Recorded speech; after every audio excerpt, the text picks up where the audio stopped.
प्रिय भैया, प्यारे विद्यार्थियों, आज के वीडियो में, आज की क्लास में, जो आज की क्लास होगी वो बहुत ही महत्वपूर्ण और बहुत ही यूजफुल क्लास होगी।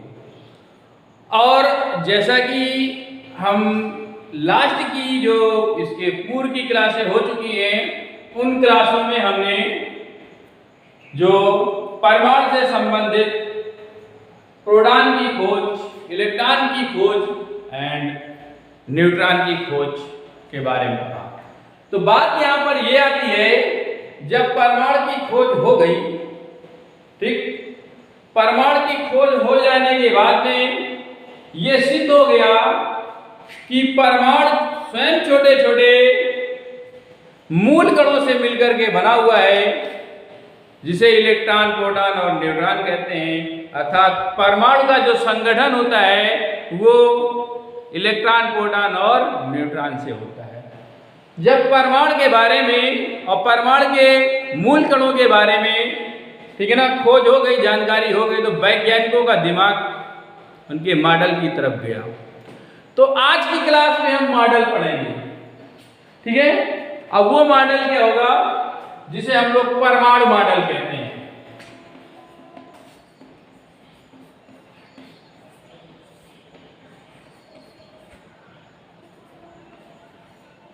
परमाणु मॉडल,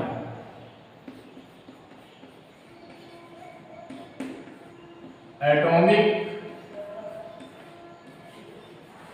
मॉडल।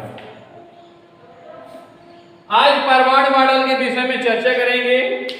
वैज्ञानिकों ने जब परमाणु की खोज हो गई, तो परमाणु की खोज के बारे में बाद में वैज्ञानिकों ने परमाणु के मॉडल के विषय में बताना शुरू किया और ये बताया, विभिन्न प्रकार के मॉडल वैज्ञानिकों ने अपने अपने समय पर दिए और अपने अपने तरीकों से अपनी अपनी परिकल्पनाएं परमाणु के विषय में बताया।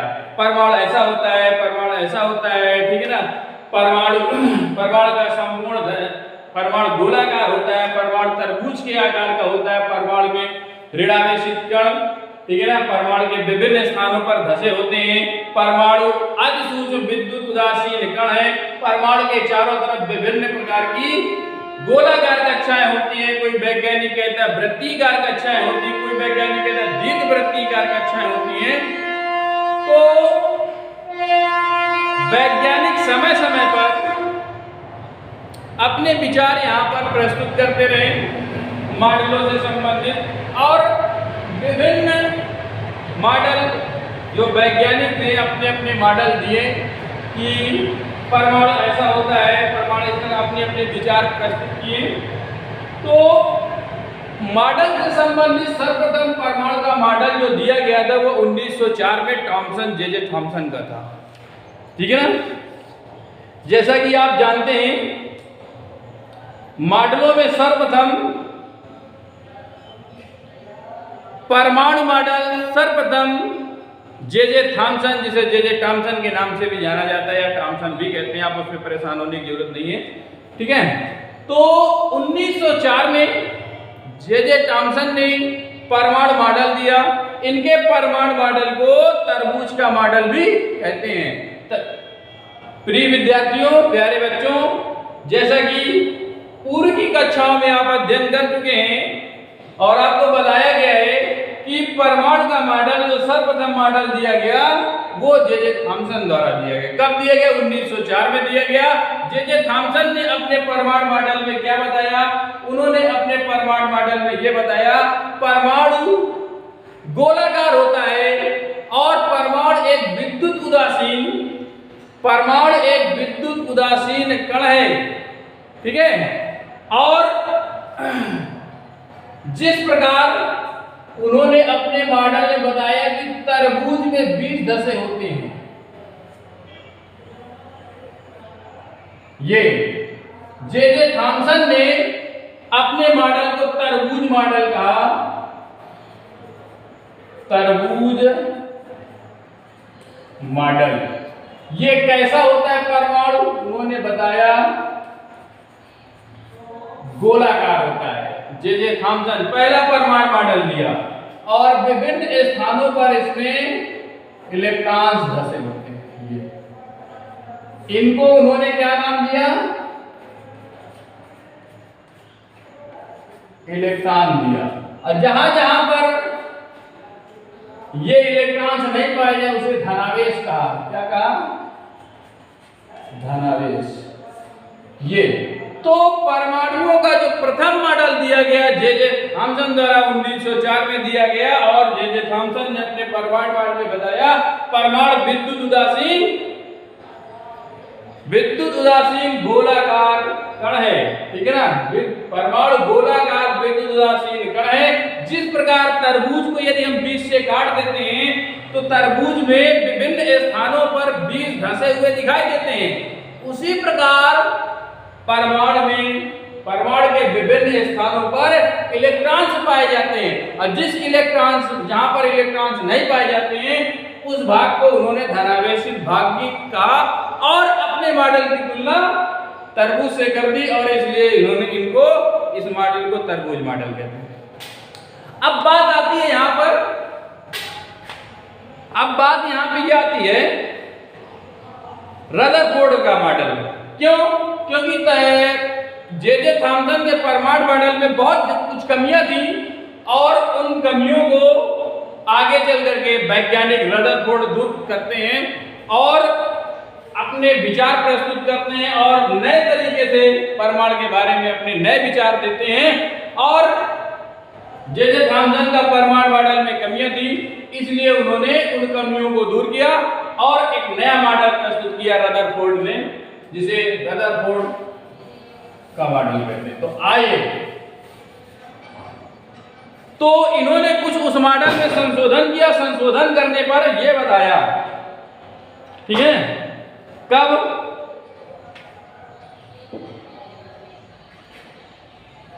देखिए, बात यहां पर यह आती है एल्फा कणों के प्रकीर्णन प्रयोग। एल्फा कणों के प्रकीर्णन प्रयोग की सहायता से वैज्ञानिक अर्नेस्ट रदरफोर्ड 1911, ये लिखा हुआ है, रदरफोर्ड का परमाणु मॉडल, जो दूसरा परमाणु मॉडल था, सेकंड परमाणु मॉडल किसने दिया? अर्नेस्ट रदरफोर्ड ने दिया। प्यारे बच्चों, ठीक है ना? दूसरा परमाणु मॉडल वैज्ञानिक रदरफोर्ड का था। मेरे प्रिय विद्यार्थियों, थॉमसन के बाद उन्होंने दिया। कब दिया? सन 1911 में दूसरा परमाणु मॉडल दिया, और अपना परमाणु के मॉडल में अपने विचार प्रस्तुत किया। और अर्नेस्ट रदरफोर्ड कब? 1911 में। और एल्फा कणों के प्रकीर्णन प्रयोग की सहायता से परमाणु का नाभिकीय मॉडल प्रस्तुत किया। कौन? वैज्ञानिक रदरफोर्ड ने प्रस्तुत किया। एल्फा कणों का प्रकीर्णन प्रयोग क्या होता है आगे अभी आएगा। उन्होंने वैज्ञानिक अर्नेस्ट रदरफोर्ड ने क्या किया? एक स्वर्ण धातु की पतली पन्नी रख दी थी। एल्फा कण जहां से गुजरते थे और उनके मार्ग पर स्वर्ण धातु की पतली पन्नी, वो भी 0.0004 सेंटीमीटर रख दी, और एल्फा कण उससे टकराने पर विभिन्न स्थानों पर फैल गए और विभिन्न स्थानों पर चमक उत्पन्न की। और उस चमक की वैज्ञानिक अर्नेस्ट रदरफोर्ड ने जांच की। जांच करने पर विभिन्न निष्कर्ष निकाले। आगे अभी आपको ये पढ़ने को मिलेगा, ठीक है। तो बात यहाँ पर एल्फा कणों के प्रकीर्णन प्रयोग की सहायता से परमाणु का नाभिकीय मॉडल दिया। कौन सा मॉडल दिया बेटा? नाभिकीय मॉडल। अगर यदि आपसे पूछा जाए परमाणु नाभिक की खोज किसने की, तो आप क्या बताएंगे? रदरफोर्ड बताएंगे। परमाणु नाभिक की खोज किस वैज्ञानिक ने किया? अर्नेस्ट रदरफोर्ड ने किया। तो देखिए बेटा, प्यारे बच्चों, प्रिय विद्यार्थियों, उन्होंने अपने मॉडल में क्या बताया? पहला तो उन्होंने पहले पॉइंट में बताया परमाणु अति सूक्ष्म विद्युत उदासीन गोलाकार कण है। परमाणु कैसा है? परमाणु अति सूक्ष्म है, मतलब बहुत छोटा है, विद्युत उदासीन है, मतलब इस पर कोई आवेश नहीं होता। कैसा है? गोलाकार कण है, वो भी कैसा है? कण है, ठीक है। और जो दो भागों से निर्मित है, जिसका निर्माण दो भागों से हुआ है, एक परमाणु के अंदर का नाभिकीय भाग, एक परमाणु के बाहर का, ठीक है ना, ऋणावेशित भाग, ठीक है ना, वृत्तीकार कक्षा जिनमें इलेक्ट्रॉन चक्कर लगाते, दो भाग हो गए, ठीक है ना। पहला भाग धनावेशित भाग जिसे नाभिक कहते हैं, जो परमाणु के केंद्र पे होता है। दूसरा भाग है नाभिक के बाहर का विशाल क्षेत्र जिसमें इलेक्ट्रॉन रहता है। बताया ना मैंने, नाभिक के चारों तरफ वृत्तीकार कक्षाएं होती हैं, उन वृत्तीयकार कक्षाओं में जिनमें इलेक्ट्रॉन चक्कर लगाते हैं। एक वो सेकंड भाग हो गया। प्रथम भाग हो गया आपका परमाणु का नाभिक, जिसमें परमाणु का संपूर्ण द्रव्यमान एक छोटे से स्थान पर संचित रहता है, जिसे परमाणु का नाभिक कहते हैं। परमाणु नाभिक की खोज किसने की? वैज्ञानिक अर्नेस्ट रदरफोर्ड ने की। सेकंड भाग में उन्होंने सेकंड पार्ट में बताया परमाणु का कुल धनावेश और लगभग समस्त द्रव्यमान परमाणु के केंद्र में अति सूक्ष्म स्थान पर संचित रहते हैं, जिसे परमाणु का नाभिक कहते हैं। ठीक है, ये पॉइंट आपको मैंने बता दिया। तीसरे पॉइंट में उन्होंने कहा परमाणु में इलेक्ट्रॉन तथा प्रोटॉन होते हैं। वो भी कहां? परमाणु में। परमाणु के नाभिक में तो क्या न्यूट्रॉन प्रोटॉन होते हैं, लेकिन उन्होंने कहा परमाणु में इलेक्ट्रॉन और प्रोटॉन होते हैं। ठीक है, परमाणु के, ये देखिए, परमाणु के केंद्र में प्रोटॉन होते हैं और परमाणु का नाभिक जो धनावेशित होता है वो बेटा प्रिय विद्यार्थियों प्रोटॉनों के कारण होता है, न कि न्यूट्रॉनों के कारण होता है, क्योंकि न्यूट्रॉन उदासीन होता है, इसमें कोई आवेश नहीं होता है। तो बचा गया प्रोटॉन नाभिक में। अब प्रोटॉन की प्रकृति कैसी होती है? धनावेशित, इसलिए प्रोटॉन का नाभिक, परमाणु नाभिक का धनावेश प्रोटॉन के कारण होता है। और इस नाभिक के चारों तरफ जो वृत्तीयकार कक्षाएं होती हैं, इन वृत्तीयकार कक्षाओं में इलेक्ट्रॉन चक्कर लगाता है। क्या करता है? चक्कर लगाता है। तो बात क्लियर हो गई, परमाणु में इलेक्ट्रॉन प्रोटॉन होते हैं। ठीक है, अब बात यहां पर ये आती है चौथे पॉइंट में।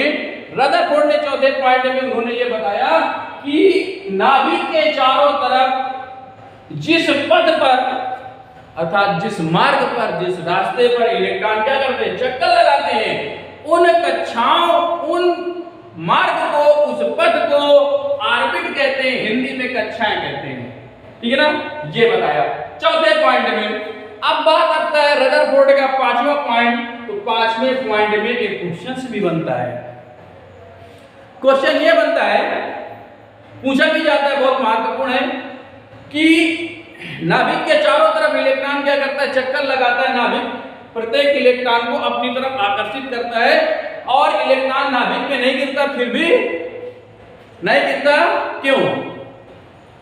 क्योंकि इलेक्ट्रॉन लगातार ऊर्जा का उत्सर्जन करता जाता है और नाभिक धनावेशित होता है परमाणु का, और नाभिक इलेक्ट्रॉन को अपनी ओर आकर्षित करता है। तो इलेक्ट्रॉन को नाभिक में गिर जाना चाहिए था, लेकिन ऐसा नहीं होता है। ठीक है ना, आपने सुना होगा अपकेंद्र बल, जिसे सेंट्रीफ्यूगल फोर्स कहते हैं। आपने देखा होगा, कभी मेले पे गए होंगे, मौत के कुएं में आपने देखा होगा, टिकट कटाया होगा, वहां मौत के कुएं में मोटरसाइकिल सवार क्या करता है? चक्कर लगाता रहता है चारों तरफ, फिर भी नीचे नहीं गिरता है, बहुत स्पीड के साथ। कोई कार से चक्कर लगाते हैं, मौत के कुएं बहुत बड़ा सा होता है, फिर भी नहीं। अरे आप लोग स्वयं बेटा प्रैक्टिकल करते हैं, कभी कभी आप साइकिल चलाते हैं, गोल गोल घूमते हैं और साइकिल नीचे की ओर झुक जाती है, फिर भी आप नहीं गिरते हैं। ठीक है, तो कारण क्या है? परमाणु का नाभिक धनावेशित होता है और इलेक्ट्रॉन कैसे होते हैं? ऋणावेशित होते हैं।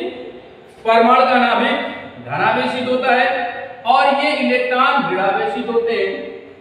कक्षाओं में लगातार ऊर्जा का उत्सर्जन करते हुए इलेक्ट्रॉन क्या करते हैं? नाभिक के चारों तरफ चक्कर लगाते रहते हैं, दक्षिणावर्त दिशा में या वामावर्त दिशा में, इस तरह ये चक्कर लगाते रहते हैं। नाभिक धनावेशित होने के कारण इलेक्ट्रॉनों को अपनी ओर क्या करता है? खींचता है, आकर्षित करता है। ठीक है, तो इलेक्ट्रॉन को नाभिक में गिर जाना चाहिए, लेकिन ऐसा नहीं होता है। ठीक है ना, क्यों? क्योंकि इलेक्ट्रॉन को एक बल मिल जाता है नाभिक से। इलेक्ट्रॉन जिस कक्षा पे चक्कर लगाता है तो इलेक्ट्रॉन को वहां नाभिक से एक बल मिलता है, जिसे अपकेंद्र बल कहते हैं। ठीक है बेटा, वृत्तीय, देखिए वृत्तिगत के कारण उत्पन्न अपकेंद्र बल क्या करता है? ठीक है ना, जब वृत्तिकार कक्षाओं पर इलेक्ट्रॉन चक्कर लगाता है, तो वृत्तिकार कक्षाओं में इलेक्ट्रॉन में चक्कर लगाने पर इलेक्ट्रॉन को एक बल उत्पन्न होता है, कक्षा से ही एक बल उत्पन्न होता है, जिसे अपकेंद्र बल कहते हैं। उस अपकेंद्र बल के कारण इलेक्ट्रॉन अपने आप को क्या कर लेता है, बैलेंस कर लेता है। जिस प्रकार हम क्या करते हैं, गोल गोल साइकिल से घूमते हैं तो हमारा शरीर साइकिल की तरफ झुक जाता है, तो हमारे शरीर को साइकिल के टायरों के मध्य से एक बल मिल जाता है। उस बल को कहते हैं अपकेंद्र बल, सेंट्रीफ्यूगल फोर्स, और हम अपने आप को बैलेंस कर लेते हैं और उसमें नहीं गिरते हैं साइकिल से। इसी प्रकार इलेक्ट्रॉन अपने आप को बैलेंस कर लेता है। तो ये पॉइंट रहे आपके किसके, अर्नेस्ट रदरफोर्ड के। अर्नेस्ट रदरफोर्ड के परमाणु मॉडल में रदरफोर्ड ने बताया परमाणु नाभिक की जो त्रिज्या होती है 10 की पावर -12 से 10 घात -12, 10 घात -12 से 10 घात -13 सेंटीमीटर होती है। और जो परमाणु की त्रिज्या होती है वो 10 घात -8 सेंटीमीटर होती है। ये परमाणु नाभिक की त्रिज्या है और ये परमाणु की त्रिज्या है। परमाणु त्रिज्या और ये आपकी नाभिक की त्रिज्या। नाभिक त्रिज्या जानते हैं त्रिज्या क्या होती है, नाभिक से यहां तक की जो दूरी होती है उसे परमाणु त्रिज्या कहते हैं। ये देखिए नाभिक से वहां कोष तक की जो दूरी होती है उसको हम क्या कहते हैं, परमाणु त्रिज्या कहते हैं। तो परमाणु की त्रिज्या 10 घात -8 सेंटीमीटर, नाभिक की त्रिज्या जो सेंटर ऑफ नाभिक की होती है वो 10 घात -12 10 घात -13 सेंटीमीटर होती है। तो ये रहा आपका रदरफोर्ड का परमाणु मॉडल। इसको बेटा तैयार कर लीजिएगा, पढ़ लीजिएगा, आगे क्लास फिर होगी नेक्स्ट।